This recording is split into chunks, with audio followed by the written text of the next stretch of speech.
Balik lagi masih dengan Yasir di seri tutorial SketchUp untuk pemula. Jadi sekarang itu saya mau menjelaskan apa itu default tray. Jadi default tray ini biasa kita temukan di bagian sebelah kanan SketchUp. Default tray ini kalau kita close dia bakal menghilang, dan jadi kalau kita mau memunculkannya kembali bisa kita klik Windows, pilih default tray, show tray. Nah ini kan dia masih di posisi sembarang. Kalau kita mau mengembalikan ke posisinya, kita klik 2 kali. Nah, dia akan kembali. Jadi, default tray itu isinya ada entity info. Entity info ini menjelaskan objek yang sedang kita pilih. Misalkan kita pilih ini, klik. Ini dia tag-nya itu property, definitionnya ada di penjelasannya ini produk apa, ataupun seperti ini dinding nih. Nah, ini di bagian dari jendela. Jadi kita tahu kalau kita klik ini, dia itu ada di tag jendela dan lain sebagainya. Selanjutnya itu materials. Materials ini untuk pewarnaan, misalkan dari warna kayu. Di sini ada wood segala macam untuk atap, roof, water, keramik dan sebagainya. Jadi di sini kan ada eyedrop nih. Eyedrop ini fungsinya sama seperti kita mencari tahu ini warna apa. Misalkan ini kita klik aja. Nah, ini akan muncul langsung ini warnanya yang lagi dipakai itu apa. Oke, kita pindah ke komponen. Nah, komponen ini berisi tentang aset-aset yang ada. Nanti bisa kita pilih di mana kita mau pakai aset apa. Selanjutnya ada style. Style ini untuk merubah-rubah tampilan latar belakang SketchUp. Nah, untuk sekarang saya tidak bisa contohkan karena kalau saya contohkan, ini laptop bakal langsung not responding. Oke, kita pindah aja langsung ke tag. Tag ini fungsinya sangat penting dalam proses penggambaran. Ini sama seperti layer di AutoCAD atau di aplikasi lainnya. Misalkan ini saya klik, ini sudah di tag jendela. Nah, sekarang gimana cara membuat tagnya?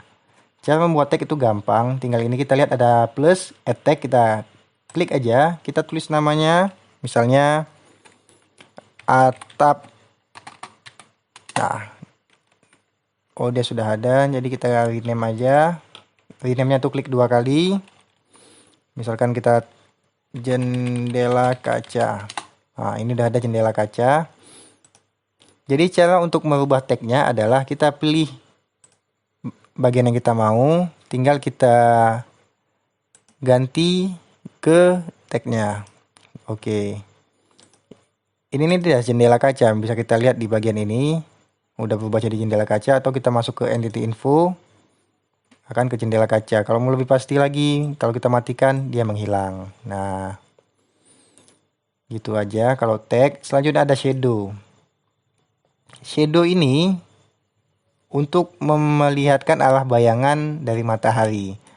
Di sebelah kanan di atas kita juga bisa memunculkan shadow. Caranya klik kanan, kita klik aja shadow. Nah, ini akan muncul. Hilangkan juga sama, begitu caranya. Dan untuk shadow sendiri, ini tidak saya coba karena balik lagi kalau saya coba dia akan nge-lag laptopnya. Ini ada pengaturan waktunya, tanggal dan bulan. Semua jadi kalau kita pakai coba, dia akan melihatkan perbedaannya. Selanjutnya ada scene. Nah, seperti yang kalian lihat di bagian atas ini semua itu scene, mulai dari tampak depan, ruang tamu. Nah, ini semua saya buat dari scene.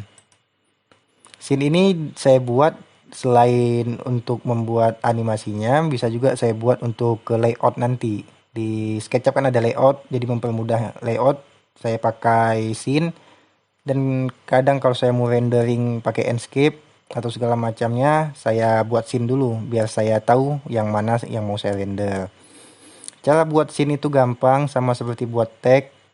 Kita pilih dulu bagian yang mau kita scene-kan, misalkan ini nih. Langsung aja tekan plus, add scene. Tunggu aja loading.